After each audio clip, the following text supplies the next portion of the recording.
चलिए दोस्तों बात करते हैं एक और नई क्वेश्चन के बारे में। इस क्वेश्चन में एग्जामिनर ने कहा एक मोटर बोट नदी में धारा के अनुकूल एक निश्चित दूरी 3 घंटे में तय करती है और धारा के प्रतिकूल समान दूरी 3.5 घंटे में तय करती है। यदि पानी की गति 1.5 किलोमीटर प्रति घंटा है तो स्थिर पानी में नाव की गति क्या है, ये एग्जामिनर मुझसे पूछ रहा है। तो चलिए आइए सॉल्व करते हैं। देखिए सबसे पहले तो इस क्वेश्चन में आपको पता होना चाहिए कि अनुकूल और प्रतिकूल क्या होता है। अनुकूल का मतलब होता है धारा के साथ साथ और प्रतिकूल मतलब धारा के विपरीत होता है। अनुकूल मतलब जब धारा के साथ में जब बोट चलेगी तो धारा बोट की स्पीड तो होगी पर धारा भी उसकी स्पीड को इंक्रीज करेगी क्योंकि पीछे से फोर्स लगाएगी। और जो प्रतिकूल मतलब कि धारा एक तरफ से आ रही है और उसके अपोजिट से बोट आ रही है तो धारा जो है बोट की स्पीड को कम करेगी। चलिए इसको सॉल्व करते हैं।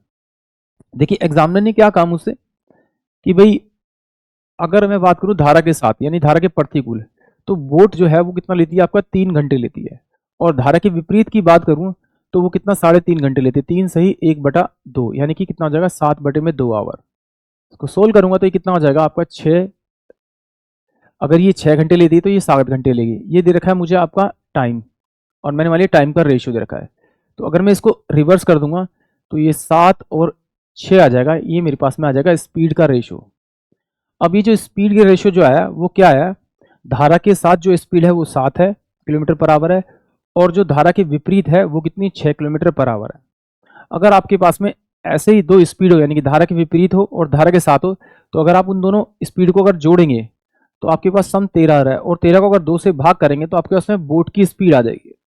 और अगर आप इन दोनों का डिफरेंस करेंगे तो आपके पास में 1/2 आएगा। 1/2 जो आएगा वो करंट यानी धारा की स्पीड आ जाएगी। बट एग्जामिनर कह रहा है कि जो करंट की स्पीड है वो कितनी है आपकी 1.5 है। 1.5 है मतलब 5 या 15 5 10 यानी कि 3/2। ये 1/2 नहीं है भैया, ये कितनी है आपकी 3/2।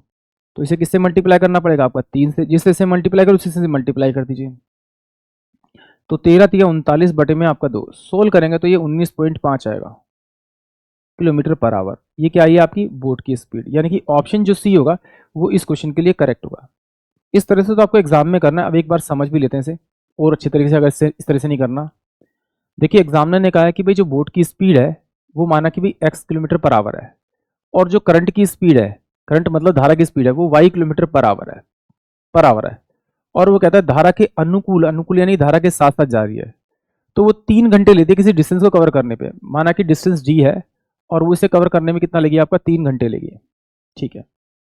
फिर एग्जामिनर कह रहा है कि धारा के विपरीत जो है वो उसी डिस्टेंस को कवर करने में 3 सही 1/2 घंटे लेती है। यानी कितना लेगी 7 बटे में आपका 2 घंटे लेगी। यानी कि 2 तो मेरा ऊपर चल जाएगा, आपका 2 घंटे लेगी।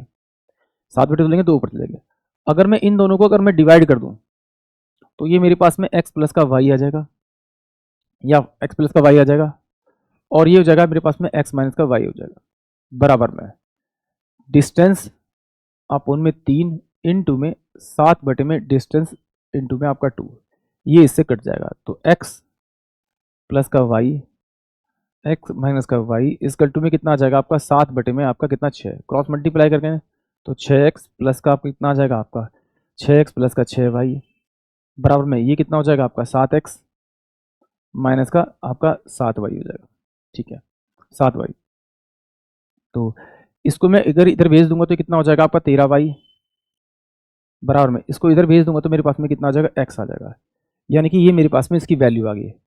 अब एग्जामिनर ने क्या कहा मुझे कि भाई ये मेरे पास में क्या है x अपोन में y जो है मेरे पास में आ गया आपका 1 अपोन में x अपोन में y अपोन में x इक्वल टू में आ गया 1 अपोन में 13। ये मेरे पास में दोनों की स्पीड आ गई। ये मेरे पास में बोट की स्पीड आ गई, ये मेरे पास में किसकी आ गई आपकी धारा की स्पीड आ गई। एग्जामिनर ने मुझे कहा है कि भाई जो धारा की स्पीड है वो कितनी है आपकी कितनी है 1.5 है। 1.5 का मतलब क्या होता है 3/2। 3 में आपका सॉरी इसको किससे मल्टीप्लाई करो 1 को 3/2 बनाने के 3/2 से मल्टीप्लाई करना पड़ेगा आपका। तो इसको इससे मल्टीप्लाई कर दो 13 को 3/2 से मल्टीप्लाई करो 13 39 39 बाय में कितना हो जाएगा आपका 2 हो जाएगा। तो ये 19.5 आ जाएगा यानी कि ऑप्शन सी। अगर इस तरह से नहीं करना तो कोई बात नहीं। यहाँ पर दे रखा है आपको 13 और y की वैल्यू दे रखी है आपको धारा की यानी कितनी है आपकी 3 बटे में आपका 2 यहाँ पे रख दीजिए बराबर में x। आपको बोर्ड की स्पीड निकालनी थी सॉल्व करेंगे तो 39 बटे में आपका 2 इस कटू में x, यानी कितना हो जाएगा आपका 19 पॉइंट आपका 5। इस क्वेश्चन का करेक्ट आंसर आएगा, यानी कि ऑप्शन जो आपका सी होगा वो इस क्वेश्चन के लिए करेक्ट होगा। आई होप आप सभी को क्वेश्चन समझ में आया होगा।